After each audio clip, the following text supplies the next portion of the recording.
This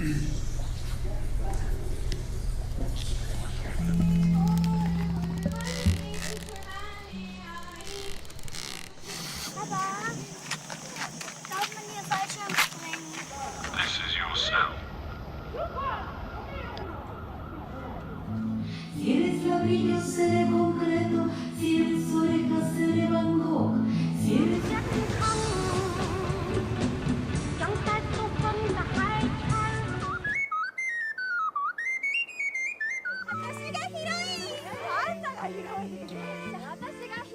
فما كاري ابيض فما ريكتانجل ابيض فيرتيكال. تو دي تصور دي كيك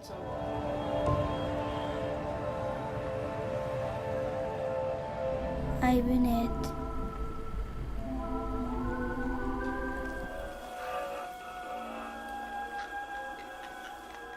Oder bleibt es Utopie? Jeder Mensch weiß, es ist ein Kreis, nimmer verweilt, Elend und Leid, der Liege treibt, innerlich schreit, sich zerreißt.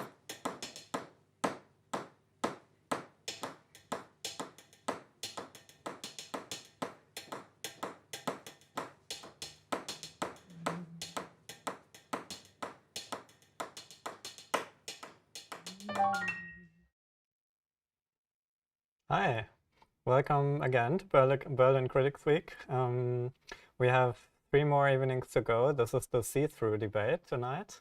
It's great that you're following the event. We will be online every day from 8 p.m. Berlin time to have further debates about our film selection. Thank you for following the films so far. There has been an amazing response from you all, and we couldn't be more excited. We had a totally fascinating opening conference last weekend, and 1,000 people attended. I'm really excited about this all, and the many wonderful people we could bring together to discuss cinema and their perspectives on the films we show. Today we will also discuss some films, and we have invited some guests. This is our second festival partnership we are doing this year. When we prepared Critics Week, we got together and thought about the moment and the whole pandemic situation and how the whole festival culture is currently reacting to it. And we discovered a million ways of how festivals evolved and found new ways of collaborating. And we thought, what can we learn from that? And how can we challenge festival culture to discover new methods of collaboration? And since Critics Week is a format in which we are always trying out new things, we thought, why not invite some festivals which had not previously collaborated to bring in some films, suggest some films, and then curate them together with us or program them. We can discuss the difference maybe later. And the result were 2 programs. Today we are discussing the second one, which we labeled See-Through or Durchblick in German. Consisting of a short film program suggested by the Courtisane Film Festival, including 3 films: Foyer by Ismail Bachri, Umon by Fairuz Gamam and El Moez Gamam, and The Stay Won't Last by Muad El Salem. And the Mumbai Film Festival also suggested some films, and together we picked the film Watch Over Me by Farida Pacha.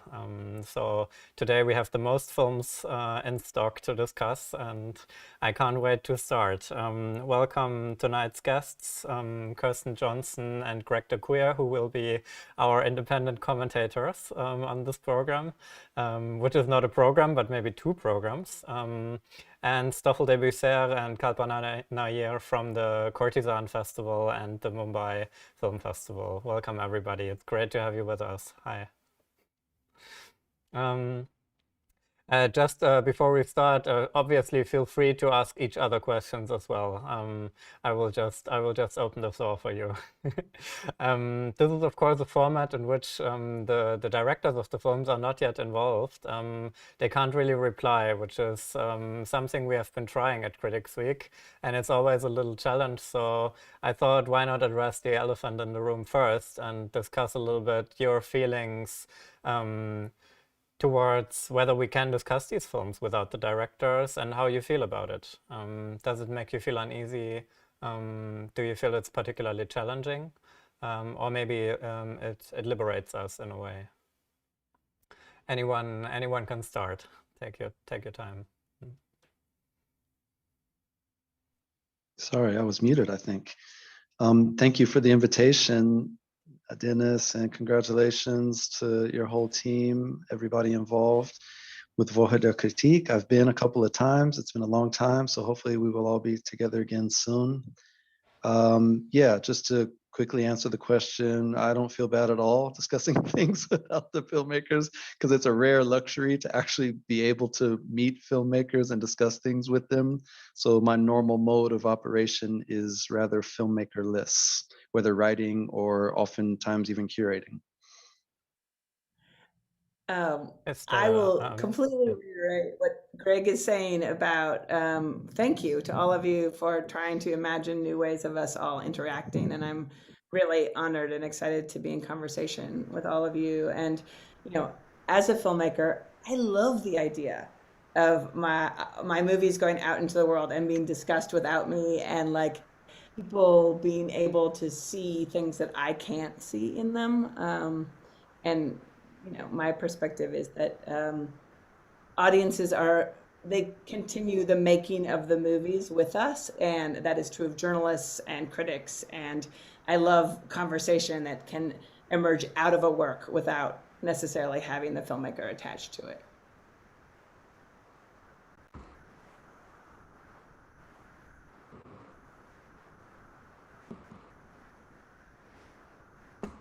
Oh. Shall I? Kalpana, you want to go ahead, or? Yeah, sure. No, I thought he was going to speak. No, I mean, do we need to choose is like my first this. Can we not have both? And also there is a kind of authorship that, you know, the viewers also kind of have on a film once they see it on a screen. So yeah, I agree with Greg. Like I don't feel bad about it at all. It is a little liberating as long as we don't put intentions or ascribe intentions without, you know, sort of knowing what's going on. So I don't think you should speak for the filmmaker as to the whys and the hows without having your facts in place. But beyond that, the viewer experience is subjective. So you can absolutely, you should discuss it. And I think all filmmakers also sort of feel the same way. Yeah, I tend to agree. I mean, we all know that talking and writing about cinema is quite important, and bringing the films to perhaps unexpected places, to expand on them, to translate them perhaps to different kinds of emotions. So yeah, that's something quite important. But as Kalpana said, of course, we will never talk for the films themselves. So if I'm talking for the festival, for the Courtisane Festival, we try to invite as many filmmakers as possible to go into conversation with them. So I think it's two different things. I mean, talking about or writing about film works as extrapolating perhaps, or expanding as a form of expanding, and then you have to have filmmakers talking about their own intentions, perhaps their own experiences, their own positions. So I think it's both are important. So since some of you are also doing festivals, is this something you've been doing, consciously not inviting filmmakers to present a work? No. No, we always tend to invite filmmakers. So you're yeah. Could you repeat? Sorry. But oftentimes, of course, they can't make it. But no, we tend to invite filmmakers as much as possible. No, same for Mumbai. We would never. I mean, we would love to bring all the filmmakers that we program to Mumbai, especially because there's an audience out there that doesn't have access, you know, to the filmmaker as much. It's just budgets. But if we had the money, we would fly everybody down for like all 7 days and kind of have them there. Like. Yeah, I feel the same way. It's not often I'm in a position where I have enough budget to invite everyone I would want. For most of the film festivals that I work for, I mean, I'm working independently, so sometimes sort of hopping around, I guess, very promiscuously from festival to festival. but yeah, if, ideally you sort of invite everyone and have one big party and you can discuss everything and everyone can meet, but it depends on the budget and practicality, the schedule. So yeah, in the best of worlds, I would absolutely invite everyone always. So the temptation of being more free in approaching the films and maybe considering them beyond the intentions of the filmmaker isn't that great to not invite them. You would always pick the usual way of presenting the films. That's Yeah. yeah. I mean, I'm sorry. No, go ahead. No, most filmmakers are they're not dictators that are like there to kind of school you if you kind of go beyond their interpretation of a film. I find most filmmakers are very open to any sort of experience that the audience brings forth. So it's not, I don't consider them an opposition at all. In fact, it usually adds to each other. It aids and abets. Yeah, and I was just going to say I'm not normally in a position where I would actively try to spark a discussion specifically because the filmmaker wasn't there or without the filmmaker. It's some festivals there's sort of pre-existing discussion slots or forums or whatever where you sort of speak about things in general, and it goes without saying that most if not all of the filmmakers wouldn't be in that setting. But yeah, usually if you mean sort of a targeted approach, like we're showing one film, but this one filmmaker is not going to be there, but this is our moment to talk about it. It doesn't normally, work out that way so much. Yeah, it's usually, I wouldn't even maybe set up a discussion unless the filmmaker was there. So let's maybe get to the films we are talking about, and maybe also our viewing experience, since this might be strongly connected to the way we feel free or less free and speaking about them. Many of them are actually pretty intimate portraits, self-portraits. Yeah, could you comment on your thoughts on that? Maybe also when you were approaching this conversation, because you knew the filmmakers wouldn't be there. Yeah, what thoughts are you bringing to this conversation? I would say I did, having watched the films, I did have the wish to speak directly to the filmmakers and to tell them thank you, because I felt that each of these filmmakers went so deep and far into their efforts to express almost impossible things to express. And they did it in such extraordinarily different ways, but I felt very connected to all of the sort of filmmaking families that I encountered in these movies. And I, if they are out there now listening, I say it to you now. I wish to express gratitude for the experiences that I was given by watching these films. So that was my first thought. I was like, oh, I don't get to tell them directly. But then you also watched a constellation of films, right? So we put them. I mean, the original setup we agreed on with Stoffel and Kalpana was to create two programs.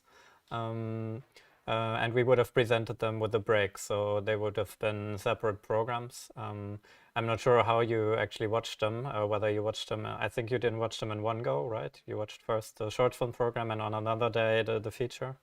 That's right. And I certainly, the Watch Over Me was a profound experience for me. I wept throughout watching the film. And yet I was also with each of the short films, sort of, they're like moments of profound revelation in them, about the risks that the filmmakers are taking or what's at stake in the making of them. And so I felt like in some ways, my physical response to the short films had to do with intakes of breath. Like I had moments where I like holding my breath. And with Watch Over Me, I was my tears were flowing. So I had very different physical experiences in relation to watching them. And was it a pleasure for you to have this contrasting experience, or did you feel we put the films in an awkward relation? No, I actually thought the curation was quite brilliant in relation to each other. I mean, I said the word impossibility earlier, and I really felt like the short film program was wrestling with the contemporary impossibilities that people are in, and that they each found filmic solutions to sort of impossible problems, right? Which is obviously what I was completely engaged with in the making of Dick Johnson is Dead with my dad, right? Like, here's an impossible problem. My father has dementia. I don't want him to die. There's a deep impossibility to my efforts to engage with that on a creative level. And yet, we saw that in each of the short films. The feature-length film for me was such a it felt like a different kind of experience, like an actual I felt transported into the space of being at the deathbed of a person. And I think that any of us who have done that, it's always a pretty exceptional experience. And I was quite shocked to find that possible through cinema, because it's almost been a sui generis experience in my life. I can count the number of times on my hand that I have been there at the death of another person. And yet, and some of the times it has been in the act of filming for me as a camera person. So I was really relating to the filmmakers and the sort of sacred space that they managed to stay in while making a film. So I would put them sort of the feature film and the set of short films in different spaces for me, in terms of how I experience them and what I think they're up to on a cinematic level. But they do talk to each other about impossibility. Yeah, it's fascinating that you are commenting on the way the curation works. And how the relation is interesting, because some of us also had doubts whether it made sense or not. And I'm fascinated by this question whether, there's this discourse around intentionality when it comes to directing, but the same is also happening when it comes to curating. Not necessarily any constellation of films will evoke the same reaction from any person. So yeah, maybe let's have Greg also follow up and comment on that, and Stoffel and Kalpana, maybe you would also like to react to their reactions, how it feels to hear them speak about this constellation of films, since they are in a way suggestions of yours, and maybe you don't feel that easy about the mix, or yeah. So let's explore a little further. Greg, would you like to start maybe? Yeah. Thank you for the prompt. So excuse me. For me, I didn't watch them as a constellation. There's a lot of practical reasons, right? First and foremost, we're not in a cinema together. Obviously, it's a totally different thing watching films at home on a laptop or desktop or whatever. And by doing that, even sometimes IRL, I tend to sort of make my own pathway through programs. In the sense of a program such as this, if it was sort of meant to play together with a break in between, then there's still choices, right? Depending on the rest of the festival schedule. Can you come for the beginning? Do you make a choice and say, I'm going to watch one film and skip the second half, or I'm going to come in at the break and watch the second half, or I'm going to sit and watch all, both halves? So it was difficult for me in that sense to to try to sort of force myself to watch them as a constellation. Also, because I didn't realize it because I had forgotten the actual titles, but I had seen the 3 shorts previously. I actually gave an award to one of them when we were on the Jury Inventor tour. So I didn't realize that until I started watching. And I was like, okay. Then I sort of moved on to the next one. I was like, oh yeah, I know that one too. And then the third one, yeah, actually I know that one too.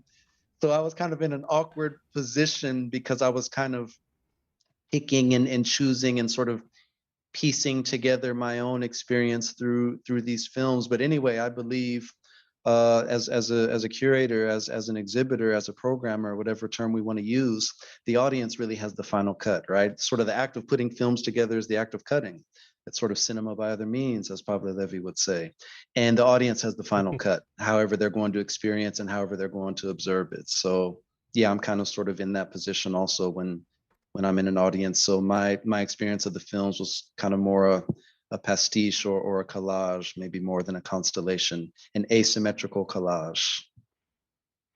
Greg, I love what you're saying about the audience having the final cut. But like, you know, the elusiveness of final cut conceptually on so many levels. And I think that what's profound about the audience's capacity to interact with the material is that it may be like in one go around, someone is able, like, you know, when I started watching Watch Over Me, I was like, woo, am I able to do this right now? And I was like, I'm gonna save this for another moment. And then I actually like got into bed with it because I was like, I need to be like laying down for this one. Right, because it was just like I having, you know, being in the experience I am in with my father and his long dying, to say to myself, like, I'm watching a film in which we are like coming into the death room. Like, what am I able to do? But I know that this is one moment in history for me in my capacity to see this film. And, you know, when I have met the filmmakers, hopefully in the future or after my father has died, this film will take on new meanings for me. So my final cut of the film is like shifting, as we all know who love films. It's like, that's what's so crazy about it, that you watch films at different moments of your life and they mean entirely different things to you. And that's, you know, right? The final cut just on. It's one more director's cut. Yeah, that's right. It's one more extended cut. It's one more director's cut. And it's true. It's always shifting. No two people see the same film, right? And even we as individuals don't see the same film depending on the context, the situation, the moment in our lives, what we know versus what we don't know. So yeah, it's always sort of a work in progress, isn't it? Absolutely. And the films teach us to see them. So once we've seen them, like, then we come with what we have learned from the films the next time we see them, right?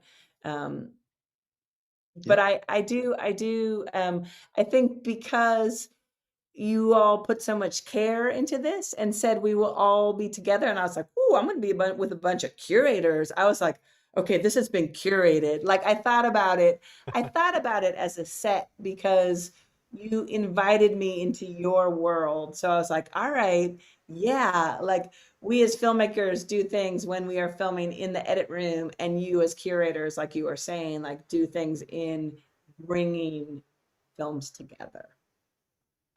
I think I mean, it's so gratifying to hear Kirsten, what you're saying, and Greg, the way you experience it, because um, uh, s- there is a certain notion of what Indian cinema is, or recent contemporary Indian cinema is. So with Mami, the idea is always to kind of pick voices that are coming up, that are contemporary, that kind of challenge that notion, or at least expand that notion. So that's definitely Farida is, definitely one of those voices. But more than that, I feel, just the way she kind of, with Watch Over Me, when you are sort of, obviously it's personal because, your own parents are also, you can kind of see that that it's near, it's going to happen. So you can't sort of, look away from that. So it hits differently. And the other thing is that we do want to provide a window into Indian culture, because the way the families are set up, the way you have an extended family sitting there, and you have Hanif's family, or you have the two other families. It does put out there the Indian context of how palliative care is such a limited option, how families, and it kind of shifts the idea of the subject to the families and to the doctors. So you're not really like, she's not. I feel like the way she has constructed that film was so interesting, and so she managed to kind of convey the claustrophobia of somebody who's dealing with somebody dying, and sort of kind of also show how the world outside keeps functioning normally, and so many things that were just so interesting, and the way she navigated those spaces. So yeah, I mean, I feel that in the year that we have had, which is 2020, where everybody's kind of being confronted with their own possible mortality, I think it becomes more poignant, it becomes more important to kind of just wake up to the fact that there is an issue like that people just don't want to talk about, because we're just like looking at ways to extend our life, and what smoothie can we drink, and what gluten can we take out of the diet. But this is also a very looming reality that I feel is not there in the discourse that much. Yeah, absolutely. Absolutely, about sort of the need for this film in this moment.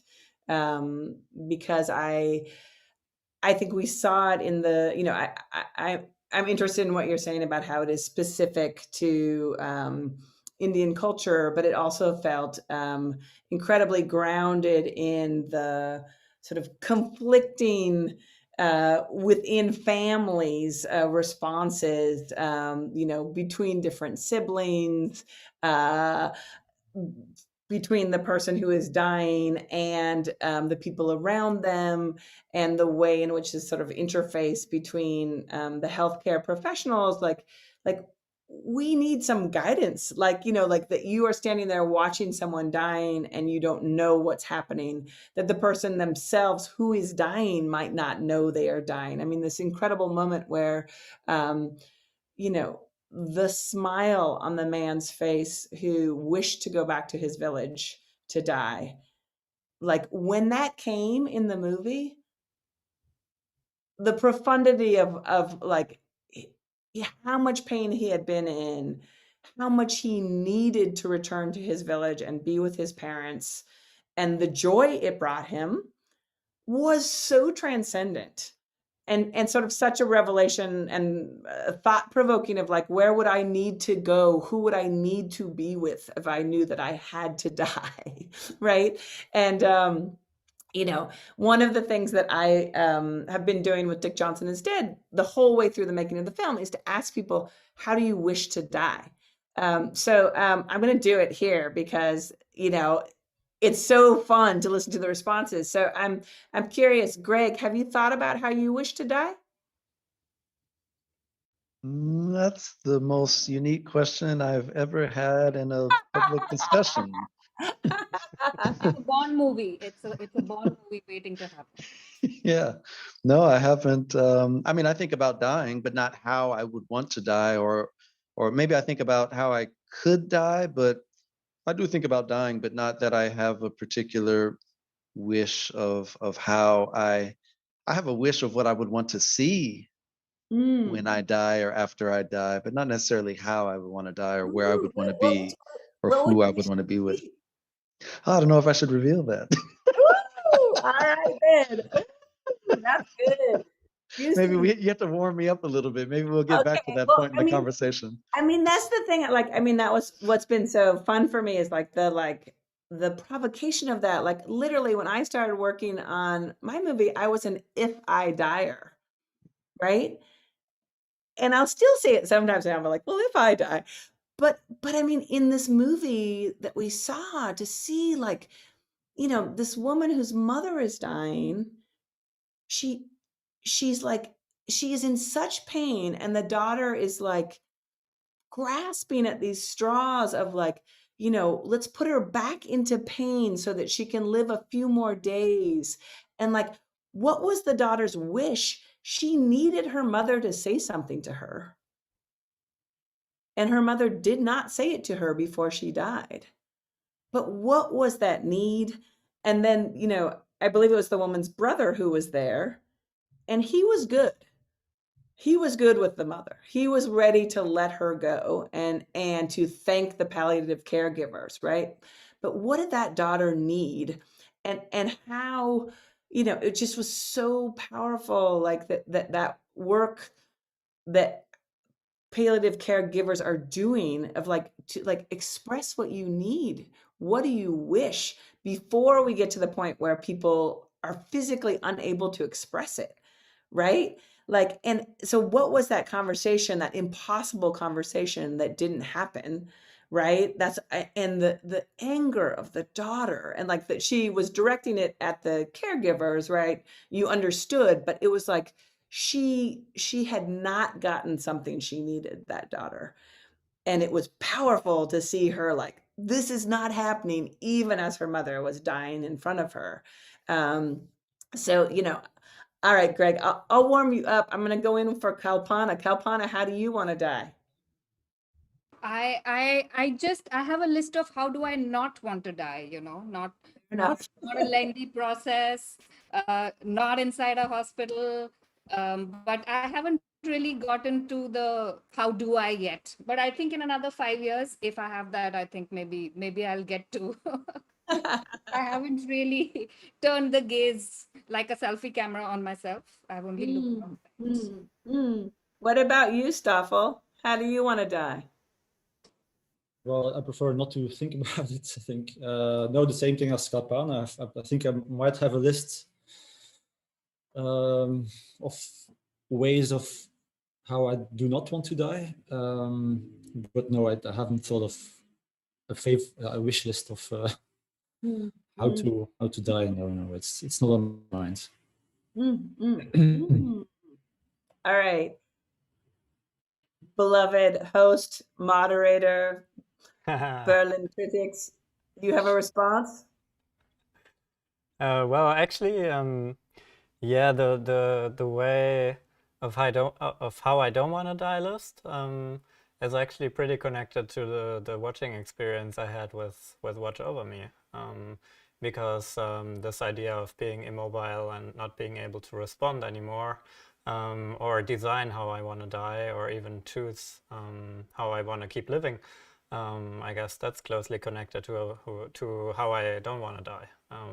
Definitely. So for me, the watching experience was massively connected to that sense of being trapped and not being able to respond also to the camera, which was for me somehow claustrophobic when I saw the film.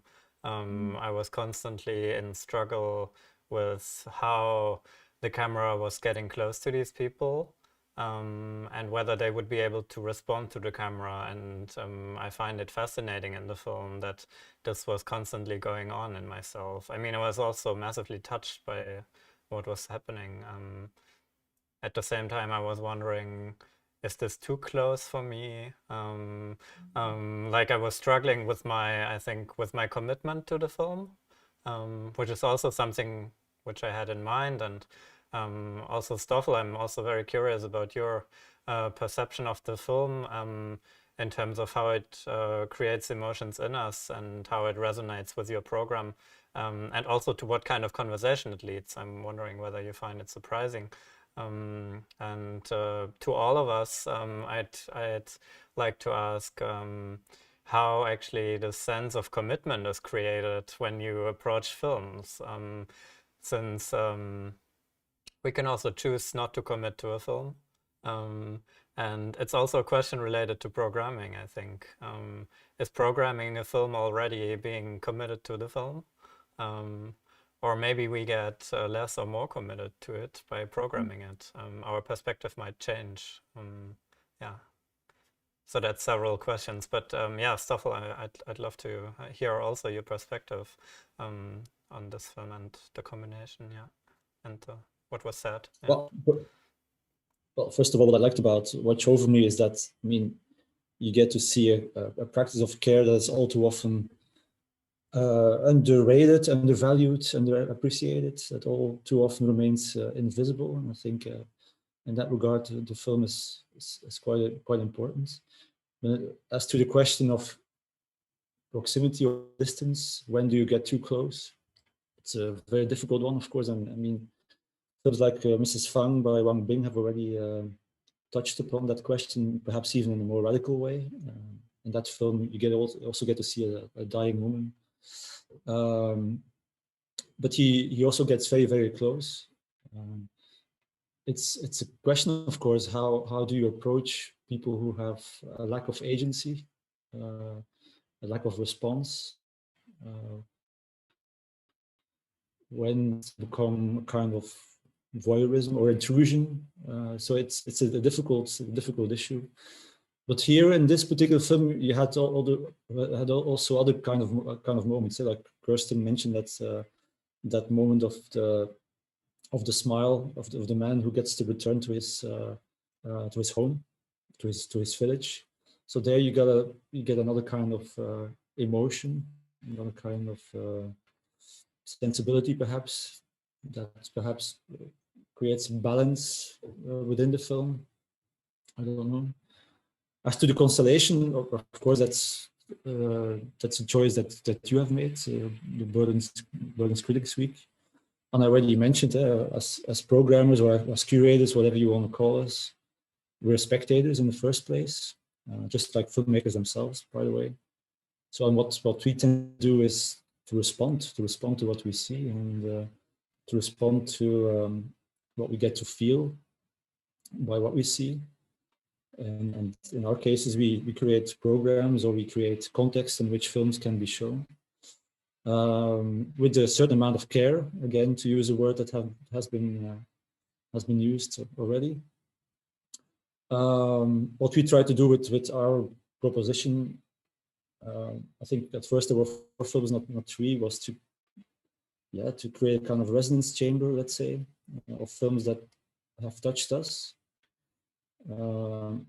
Films that are to some extent representative of what we try to do or try to show.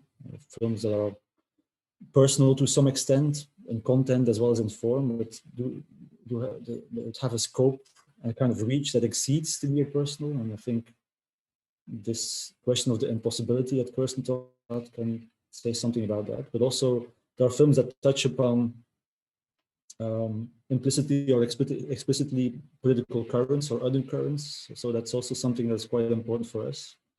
The sense of resistance, or at least the possibility of resistance, but also resistance in the sense that they defy easy categorization or easy consumption, that evoke or invoke resistance in multiple ways.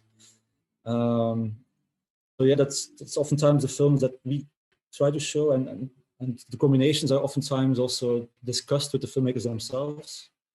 And here, perhaps that's not oftentimes done in festival, but we find it important that filmmakers or artists feel comfortable, or at least feel interested, or at least that there's a kind of dialogue between us and the filmmakers about what we feel might work, what we feel might give some kind of new value to the film, or put the work in a new light that might be interesting for them and for the audience. So for us, those dialogues are really worthwhile and they're really interesting for us, and it's part of our work, and it's part of what I like to do, really, to go as deep as possible. But of course, I mean, the festival is quite free in that regard. I mean, we don't have to have an amount of world premieres and so we can creations in any way possible. We can put all the work and new work together, and short and long, so there's no limits in that regard. So we have that luck that we can puzzle or program in any way possible. I don't know, does that answer your question?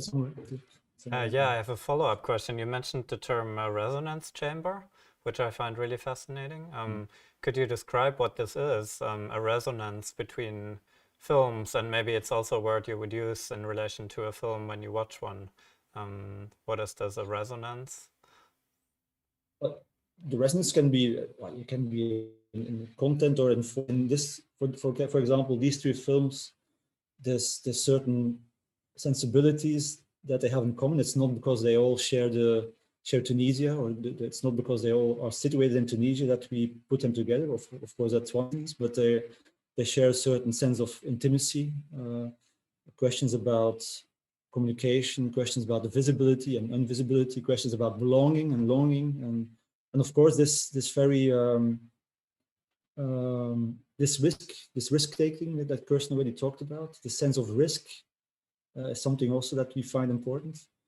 So and again, this implicit political stance or political questioning. So it's all about sensibilities. Oftentimes you try to find sensibilities in common, and you try to see how they work together and speak to one another. So yeah, that's what I mean, because I like the word resonance. Because people can resonate, or words can differentiate, or images can resonate, or sounds can resonate in very, very different ways with one another, and oftentimes that creates wonderful things. Not always in harmony. Not always in harmony. It can also be atonal, but sorry. No, I just wanted to sort of piggyback on what you were saying. Like, resonance is always for me like the word I feel comfortable using in response to people who say they felt things about a film that I've made. I say it makes me happy that it resonated with you, right? Because there's sort of room for all of this different emotional range in it.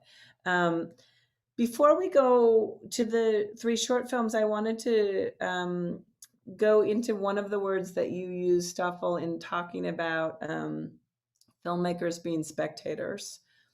And,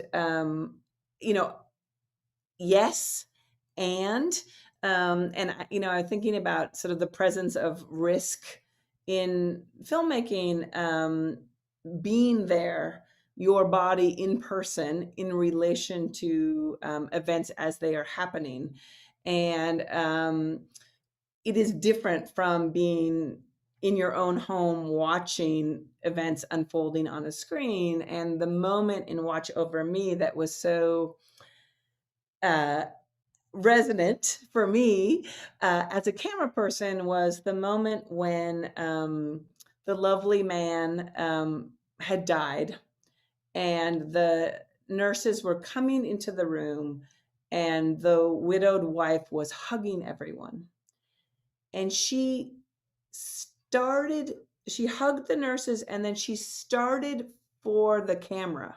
She started to go, and in my mind, and this sort of revealed to me how much of a camera person I am when I watch things, I was about to hug her.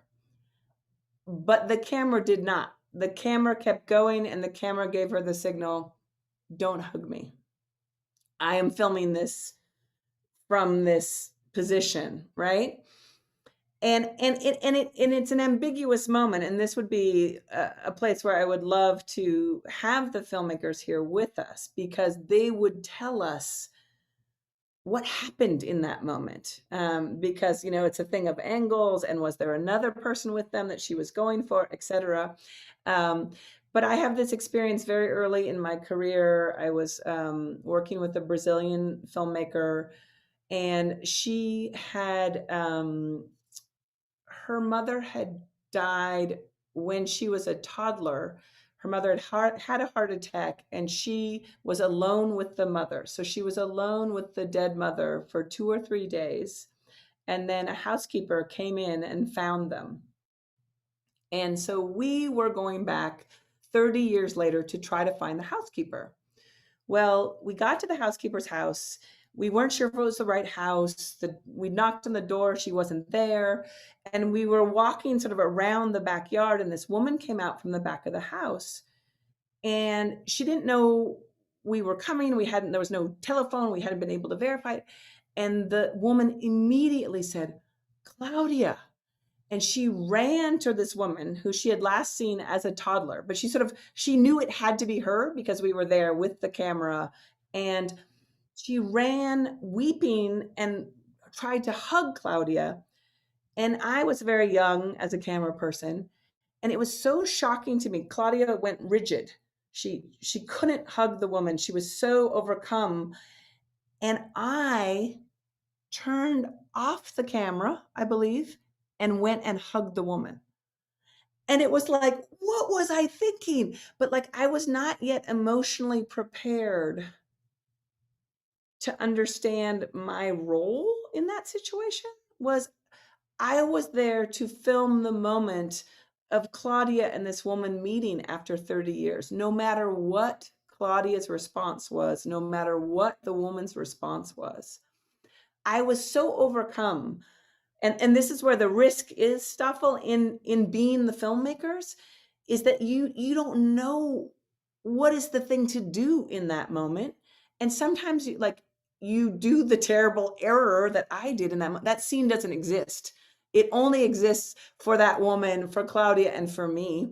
No one has ever seen it in a movie. And it wasn't in that movie because I thought that woman needed a hug, right?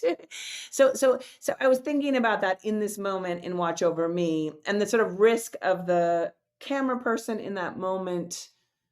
Do you say, yes, come in and hug me? Or the story is not, or is it about the filmmakers as well as the palliative caregivers? And that was that moment for me, that sort of edge in that movie that was really provocative and exciting for me. And I was like, I totally would have gone for the hug. But maybe less so than in the Claudia moment. We talked about, Stoffel, you mentioned the term of resistance also, which I find pretty fascinating in relation to the practice of you, Kirsten. Is this a term when you work which is relevant, which you feel connected to? And how does it affect your behavior with the camera in relation to the final film, which was two different layers?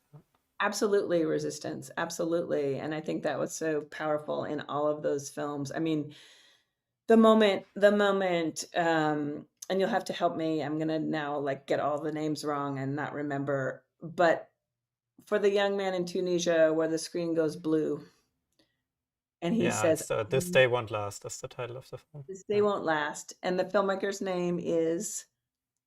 Muad El Salem. Muad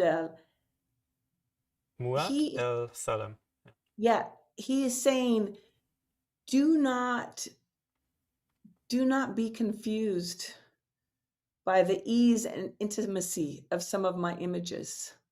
Understand, I am doing this in the greatest of fears. It's like, it's not just someone can walk in on me in this moment. Someone can find my phone when I've left it somewhere behind my back and go into it.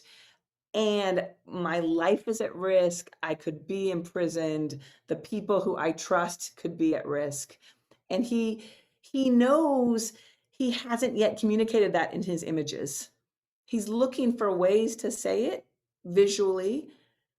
But then there's this blue screen and he's saying, hear this. Know this is the context in which I am filming this. And I think that's what, as camera people, we're always, we are part of image creation. It's very hard to know how much context people can understand while watching what we've made, because we have this sort of internal context. So often we're terrified and we're filming, and then you'll see the footage later and it's like, oh, it's safe, because it is safe to be in your home watching images.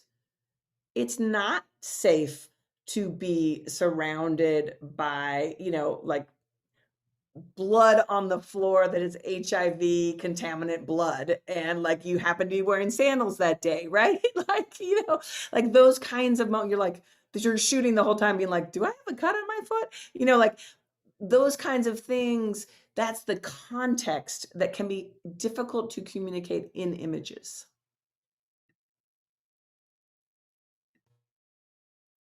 How about the curatorial side? How can we connect that? except by bringing the people? Is there a way?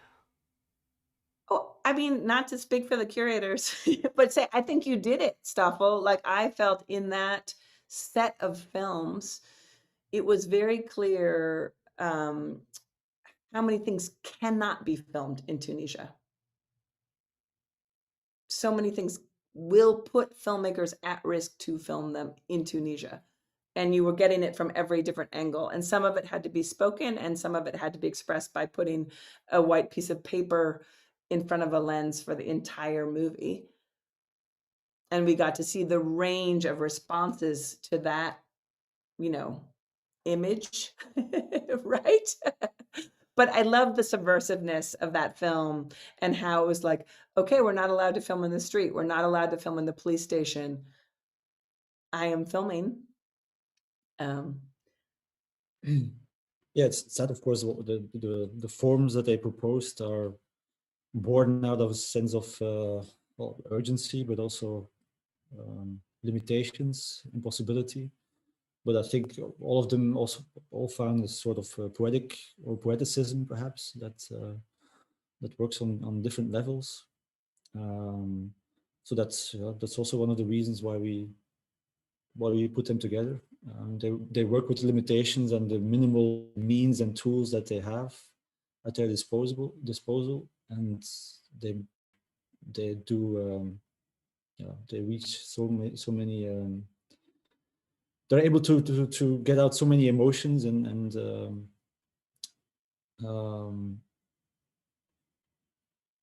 take all that risk to put their message across but only in the form that they like, that they craft, they invented.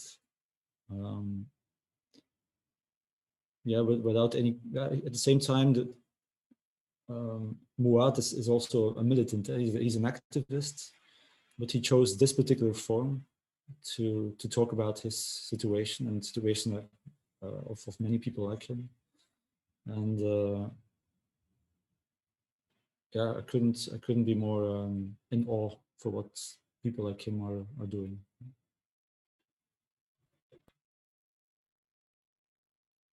How about the notion of risk on the programmer side? There's a discussion going on in our chat currently around Watch Over Me and the idea of proximity and what kind of images we can confront or not. And I'm pretty curious whether actually you have hesitations when it comes to showing particular kinds of films, and whether there's types of risk you would not be willing to face as curators. And maybe also Kirsten as a cinematographer, is there something you would not show or program?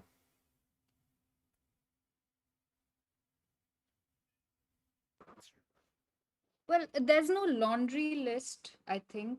I mean, there's no list as such, and I think most of us are fortunate, or I mean, that might change, but we are fortunate. I mean, not fortunate; it's a right. But I don't think, in the sense of there are no real areas that I've never had to think about that kind of risk, like physical risk or.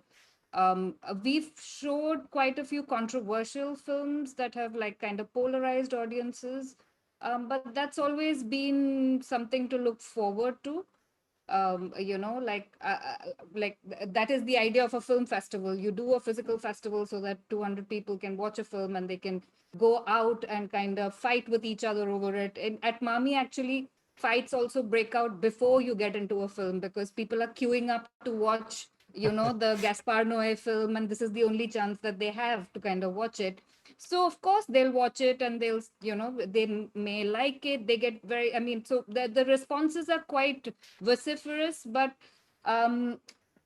truly the only time we've felt at risk is that we had only 2 screenings of, let's say, The Irishman, and not everybody was getting in, so they were like banging on the doors, or those are things where we are like, okay, maybe we need a security guard or 2, but otherwise no, not really. I've never considered this a risky profession, but I mean, maybe I should. Maybe after this conversation, I will reassess what is the idea of risk in that sense. And with the way things are going in terms of political ideology, maybe that's something that we will need to confront sooner than later, especially in situations and places where we're at. Kalpana, just to speak to that, I think we as camera people, before the internet emerged, before cell phones emerged, before the sort of worldwide instantaneous distribution of images was possible, we used to promise things to people. We used to promise them their anonymity, that they could come out as gay and we wouldn't tell their family, or they could speak out against a dictator and the film would never be seen in their country. And I do think we are in new territory. And like, Stoffel's talking about the ingenuity of the filmmakers in the shorts program to say, like, I'm protecting my identity and the identity of other people, but I am very actively pointing to the loss of freedoms that we are experiencing. But I think, now film festivals and curations and online presence, we are also, it's like one thing to make a film and an image of someone will go by in a moment, but now that we're in the space online, that image can be stopped and we can, there can be forensic image searching of who is this person. We can't protect people anymore, and we can't protect people on a global level, so that something that is safe in one culture or country or place is not safe in another. And then I think also, on the other end of that spectrum, I think there's a strange, like I was thinking about, like, what's my limit? Where's the, and I would say, like, my limit as a camera person is like, if there's active ongoing harm to another person that I have the capacity to intervene on. But I would say I have limitations of how I understand harm. So when we talk about images that are traumatizing to people because of who they are, and that some of us don't get it yet, and we only understand it after someone else says, hey, I actually cannot bear to see the image of another person who looks like me being violated. And we're like, oh, didn't realize that image was actively harming you. That's where I think this is the territory that we're all in, that I think is like so much more complicated than any of us are contending with.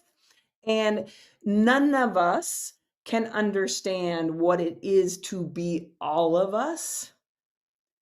So we're making terrible, we're like overstepping. And like you say, like we create debates, but some of those debates have power located in one place more than another, right? And some people entering into those debates feel like they are not supported in that debate. So I think, like, all I have is questions. I think we're in really interesting new territory, but it is different territory than we used to be in.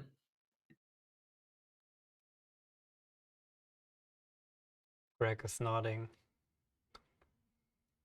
Yeah, no, I'm just listening to the amazing points that everyone is making. I mean, we're covering so much ground.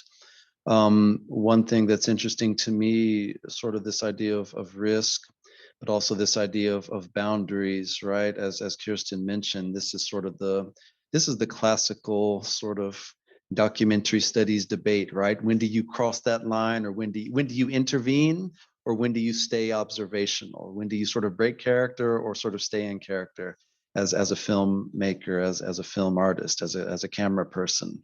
So different filmmakers use different strategies for different reasons and to achieve different effects. But that is fascinating. There's two types of filmmakers in the world, right? Those that hug and those that don't. So it's interesting to see where sort of filmmakers, how they straddle that line, how they sort of negotiate that boundary and sort of negotiate that ethical position and stance. And yeah, you know, there's a lot of risk being out in the field, making work, making films. It's a lot of risk being the subject of those films. Is there risk being a curator? Yeah, there can be, depending on what you're doing and where you're doing it. I was doing some lecturing not long ago, and one of the pieces that we were covering, actually a critical text, a very famous one called Towards a Third Cinema, which everyone knows, sort of the classical debates of third cinema and Latin American cinema. But one of my favorite parts of that sort of wonderful essay is where they essay sort of the experience of gathering people together in clandestine locations and showing work that's explosive, and that they know that, you know, they could be raided at any minute, or they can be attacked at any minute, or, you know, that's very risky for a curator, for a critic and an audience member, everything. So I tend to be drawn toward those risky films, where something is very much at stake. Have I been able to operate in situations or contexts like that? I don't know, maybe not so much. Maybe on the other side of the camera in certain situations, yes. But I don't know, I guess curating, I tend to curate for very bourgeois audiences in bourgeois settings. And it doesn't often feel like there's a whole lot of risk. In fact, people want to be sort of shocked and titillated and so on. Would you say it's risky to, for example, program This Day Won't Last and not put it in context of the Arab Spring, for example? Because people might react to your choice as being apolitical or not considering the situation of the filmmaker. Yeah, it depends where you show it. It depends what sort of context you set out for it. What are your program notes all about? What's your introduction all about? How do you frame the work? What, you know, knowing the audience, what are they bringing to the equation? What's the timing? Are you showing this something right at a moment of sort of particular stress or controversy, or I don't know. So it depends. But I tend to, just speaking from me personally, I tend to trust audiences a lot to get things. I don't ever like to baby an audience. Quite the opposite. I like to challenge them as much as possible and sort of trust that they'll come to some informed conclusions about what they're seeing, or come to the realization that maybe they need to learn more. Maybe that's naive, but in some cases, yeah, there could be a danger in misrepresenting a certain people's or culture or whatever it may be. But at the same time, yeah, I'd like to. I don't ever like to underestimate an audience. I would rather overestimate them and assume they know a lot and they can know a lot more. I so wholeheartedly affirm that as a filmmaker. Like I'm trying to that is my assumption, is that the audience is like lived more than I have and understands what it is to be a human in ways that I don't. And that's exciting, like to be sort of saying like we are finding together some way to communicate about these impossible things. It's funny, you know, how conversations trigger memories that you haven't had in forever. In college, I attended a screening of John Moritsugu, one of his first films, and we all got into the theater, and then he came from the front of the stage with a chain, and he pulled it back to the back of the room, and he locked us in to the theater. And I just remember that was so far out of my experience at that point. It was the most thrilling thing of like, we have to stay and watch this movie and we're trapped here together. But yeah, so there are many ways to create excitement in the audience. But suddenly when you were talking, Greg, I just like could see John Moritsugu with this chain going down. And I was like, wow, we're here to see a movie. Would we call that expanded cinema or something else? I don't know. It expanded my mind. I can say it expanded my mind in that moment. It was unlike anything I had ever experienced, right? Yeah, that's I want to react intense. to that. I want to react to that question of the final cut made by the audience you mentioned earlier, Greg, and this idea of the active spectator. I think it's all there, but still, there's something they base their reactions on, and obviously it makes a difference which kinds of images are edited together and also which ones are curated together. So I can't let you go just now, because Yeah. obviously I'm also curious about this particular setup we have created. I mean, Stoffel and Kalpana, I would be really curious, for example, to which extent your autonomy as a festival has been limited by us putting your choices together in a program, which was not your choice, it was the choice of Critics Week. Yeah, and how we maybe have created a gap in this little experiment between the filmmakers and your choice as festival of suggesting these films. No, I think Dennis, you're looking at it like as so oppositional, and I kind of have like I'm not. this. I'm just provoking you. Yeah, I know. You've been trying to provoke me from the start. You're just a fire starter. No, so I loved all the three films that Stoffel suggested. I was blown away by Foyer. I did not think that a piece of white paper could hook me like this. The other two films were also so moving and of course risky. Taught me a lot, and I feel that of course like maybe they don't immediately speak to each other like as a because they've been independently suggested, but so happy to kind of have a platform where these two are put together, and this context that has been outlined is revelatory like for me.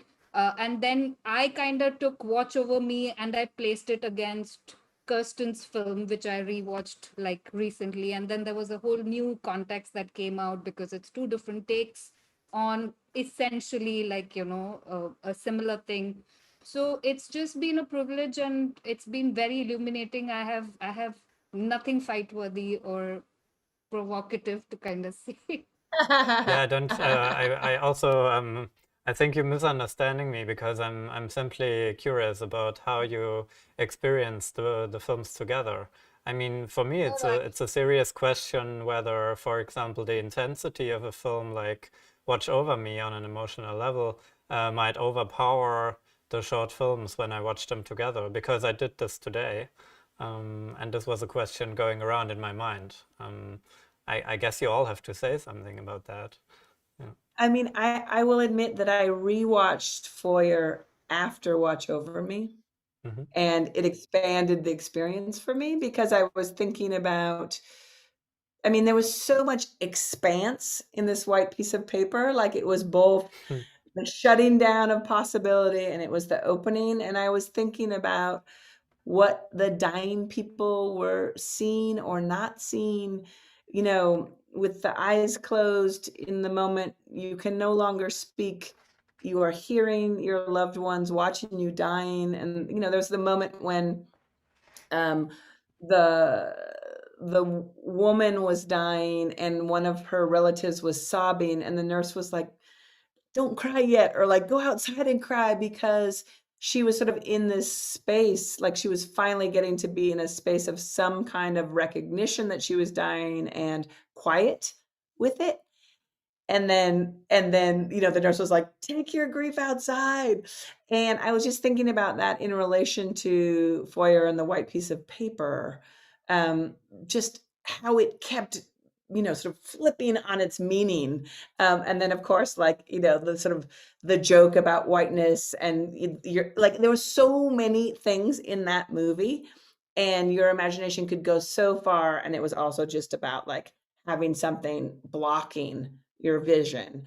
It was, and so that for me, I was like, oof, we're right here at the edge of life and death, at the edge of freedom and no freedom. Like that's what this is. So it was really, I thank you for the combination of the movies, because I rewatched Foyer with the idea of it being about like the edge of life and death. And it was just gorgeous in those terms, which I, sort of was not in it for me the first time I watched it.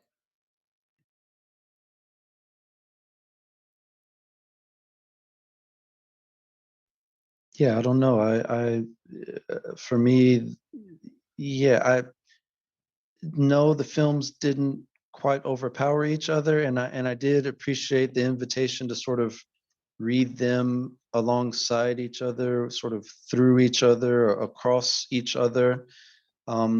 So yeah, I found the obvious affinities in Stoffel's program with sort of this this sort of proclivity toward minimalism and sort of the surface of things, but sort of penetrating the surface or not penetrating it, what's on the other side, and just some of the elements spoke really strongly. And for Watch Over Me, also this sort of just this very delicate sort of also a dance on this borderline, right? Whether it's between life or death, or what's ethical or not ethical as a filmmaker, or do you reach out to someone or not when you're behind the camera? So all those sort of negotiations for me were apparent in the program. So I appreciated that invitation to look at these films all together in this way. But again, I didn't at home. I didn't and couldn't quite watch them all that way in sort of the theoretical sort of gambit that we would like to have, right? As programmers or curators, like you're going to sit down and you're going to watch this program from start to finish, and then we're going to see what effect it has on you. I didn't, just from being at home, I didn't have that luxury. There's starts, there's stops, there's films there's films you don't know, there's things you want to see again that you don't want to see again. So yeah, watching from home or work from home, right, sort of corrupts that experience in some way, or sort of lets you make it your own, and it is what it is. Yeah. And for me, I guess the responses of Greg and Kirsten suggest or confirm the importance of creating a kind of landscape of cinema, or proposing a landscape of cinema that offers an infinity of unforeseen encounters that perhaps open up new perspectives or unforeseen perspectives. I wouldn't have beforehand. I didn't see many similarities or many resonances perhaps between the two different programs. But see, it's important that I think that's, as a curator or a creative team, that you take up the challenge to put things together that are perhaps or that perhaps offer challenging associations or disassociations. So yeah, everything is possible for me. There's actually a question from the audience which refers to a little bit to that what we've just talked about. It's a question for Kalpana. With the political situation in India, do you still feel you can hold an independent film festival? I guess it's a question which is also a bit larger because it refers to what kind of spaces we can create to discuss those films, and whether, for example, a film like This Day Won't Last, which might also be screened at the safe space of a queer film festival, whether how can we create the right space for it? Yeah, but maybe let's stick first to your particular festival. Yeah. Yeah, it is. I mean, as of now, it's possible, and we do program independently. The government has a few provisions, so we apply for a censor exemption, and so film festivals right now fall under that space. I feel that independent spaces and really independent programming will always thrive. And right now, yeah, it's we haven't faced any cases so far, and but I feel that at large there is a movement towards increasing censorship, so we don't know what the future kind of holds. But right now, yes, I mean, Mami is completely independent in terms of the programming, and we don't sort of self-censor anything. So it is possible in India, yes. Practically, from where I'm coming from, I can say that it is. I'm glad to Which hear is that, Kalpana. That's my comment. yes. That That's makes the me here and the happy. now. What the future holds, we don't know. There are some disturbing trends. We'll see how those play out, but it won't be fun if it'll no longer be rewarding if there was like a axe or a sword over your head. Yeah. So right now, for now, I it's just, I had the extraordinary experience of being able to go to Orwa Nirabia's and Diana El Jaroudi's Box Festival when it was in Damascus, the last edition, right before the Civil War started. And they were very aware that they were being monitored in all of their choices by the government, and that there were, government minders in every screening. And they did such subversive, amazing programming. And the one really remarkable one that I remember was that Kim Longinado had made a film in the 60s about the high school that she'd gone to, where all of the girls were sort of encouraged to snitch on each other. So it was this sort of incredible commentary on a police state that was in this black and white 60s film in English with subtitles about young girls and the ways they were treating each other. And to see that playing in the theater in Damascus with this group of artists and intellectuals and filmmakers who were, I have to say, like one of the most beautiful communities of makers I have ever seen. It was cross-generational, it was cross-genre. Everyone, it would be like the 20-year-old novelist with the 80-year-old actor.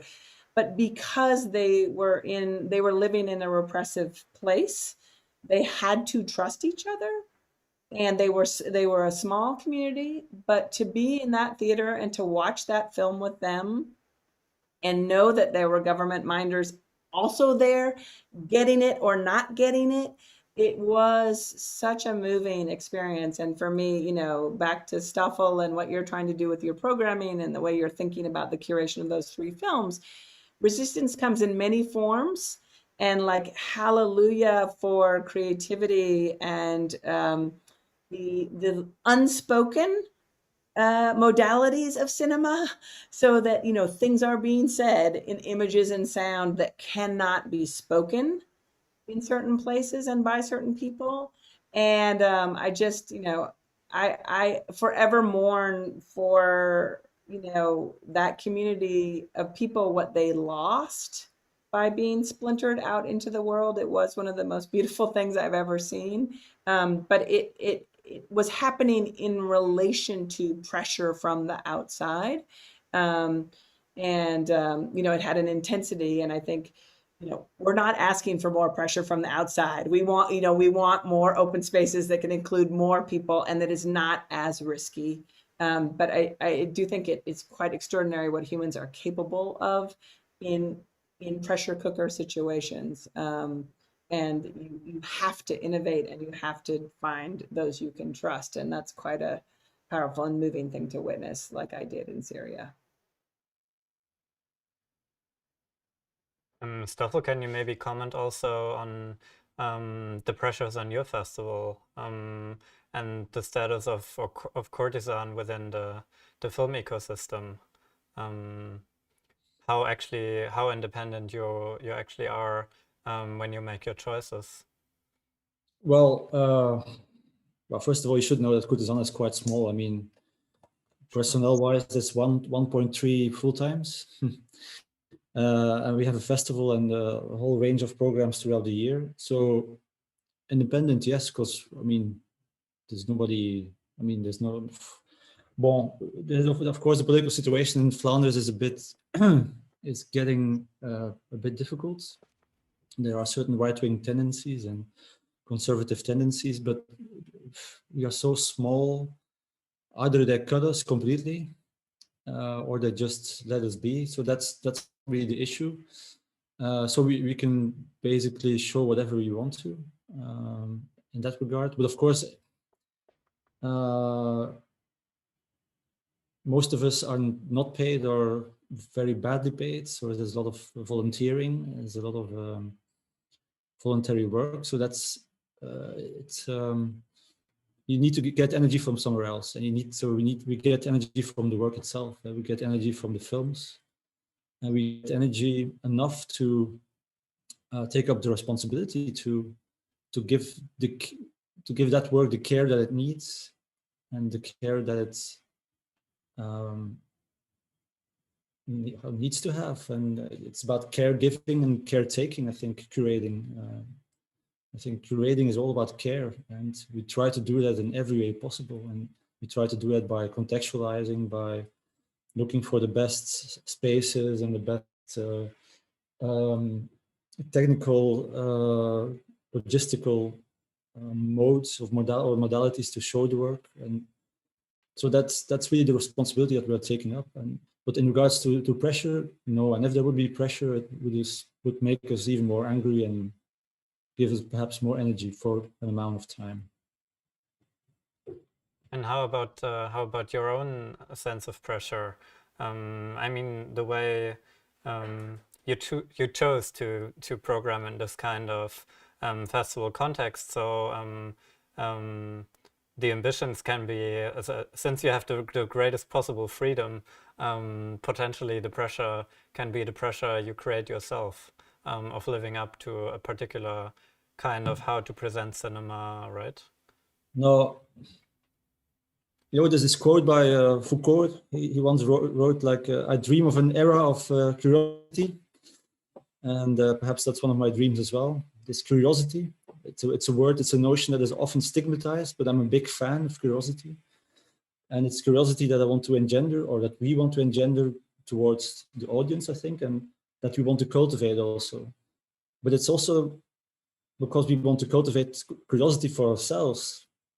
I think it's very precious. It's very important to keep an open mind and to keep that curiosity going, not only towards films, but towards the world itself, and of course the relationship in between.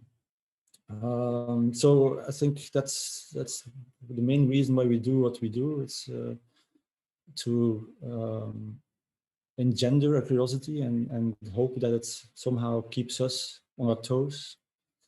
And we are lucky that we have a very young audience, because we're all teachers also part-time, and that young audience really helps us to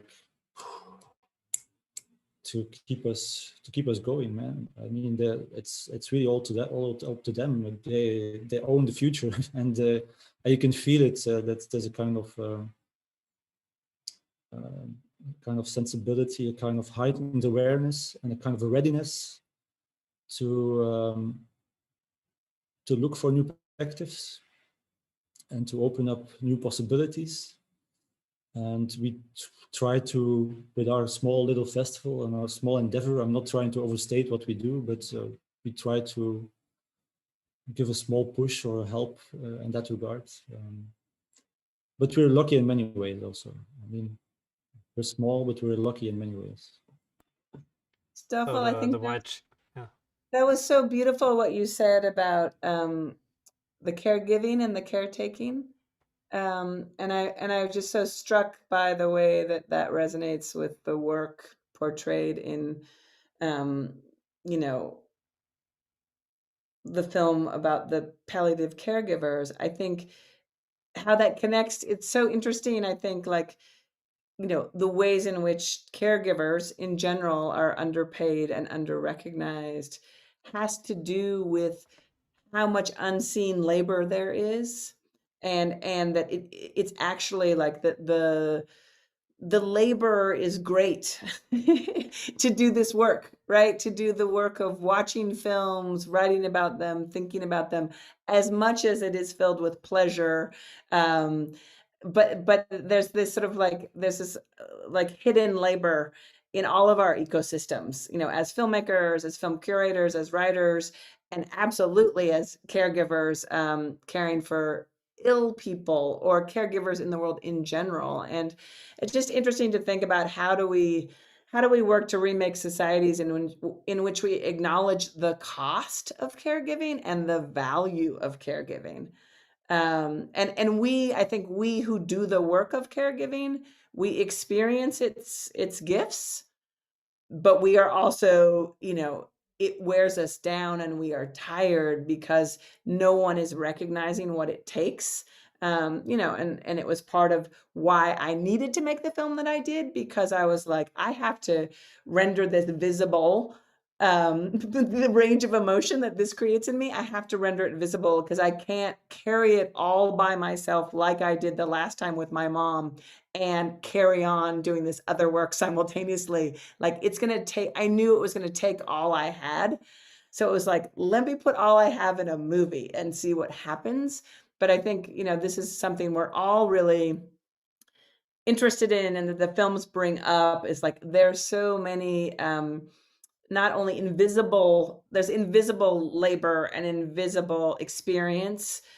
It's not just that, it's that things are being hidden from us about what it takes for people to do and to be. And that's sort of our work. Like, we're trying to open it up and see this, right? And I think it's great that you talk about stuff like the cost and the challenge, despite you acknowledge we're privileged, and yet we're doing the labor of many people without a lot of support. And I think that's the challenge for all of us.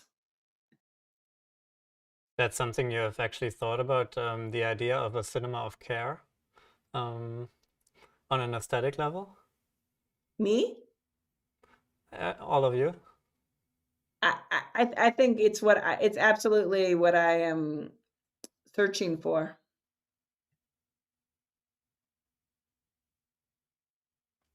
Yeah, it's something that's really important to me.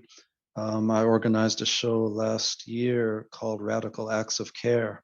It was an online sort of exhibition for Media City Film Festival in Windsor, Detroit. And yeah, that idea was born out of sort of what we were all going through in our respective communities, and just the need to platform artists and filmmakers who were dealing very tangibly with this idea of care, and radical care, and what that means. And that's absolutely a mission that's important to me, whether for that specific program or others. Yeah, just sort of the care for what I do, and sort of trying to celebrate artists that also exhibit that same amount of care, that same sort of desire to sort of affect the state of the world in a positive way. Yeah. I guess our care is most of all response to the care that has been invested by the filmmakers and by the artists. And what we are trying to do is merely invite more care from the side from the audience. That's I think how it works. Care can be also infectious. So let's get all, well, that's a bad closing statement. We don't want to get infected, but let's all get connected to the idea of care. Wrong choice of words. Yeah, wrong choice of words, sorry. Yeah. And yeah, it was my great pleasure to try and see through the images we saw together, and discover the methods behind picking them, and also, Kirsten, in your case, of course, your methods of making films. Thank you again to all of you, Stoffel, Kalpana, Greg, and Kirsten, for being part of this, and for being part of Critics Week this year. And we hope you can also discover some other films of our program, and I hope we can stay in connection and in discussion, and I can't wait to keep following your work. So thank you very much again. Yeah, and long may you all live, and may you all wish the way you haven't thought about yet. Thank you. Thank you so much. Bye, everybody. Goodbye, everyone. Take care. Thank you so much. You too. Take care. Bye. So to our audience, thank you all for following another debate. This is Friday night. Tomorrow we will continue with the next one. We have a wonderful double program of Horsetail and yeah, there you go. I'm getting too tired. An Unusual Summer and Horsetail we will screen. The program is called Lost and Found, so I hope you will be able to get lost with us and find yourself in front of your computer again to follow our debate. We will have the incredible film critic Amy Taubin with us tomorrow, together with the filmmakers, to discuss the program. And on Sunday we will present the world premiere of the German film in our program. Well, it's already screening, of course, but we will debate the world premiere of our German film in our program called Freizeit, or the opposite of doing nothing. And we will screen it together with the film A Museum Sleeps. So also this connection, I believe, is really quite fascinating. And yeah, our former colleague Frederik Jäger, who was also part of Critics Week in the past, he will come back for a moderation and host the debate on Sunday evening. So yeah, I can't wait, and I wish you a wonderful night, and see you tomorrow. Goodbye.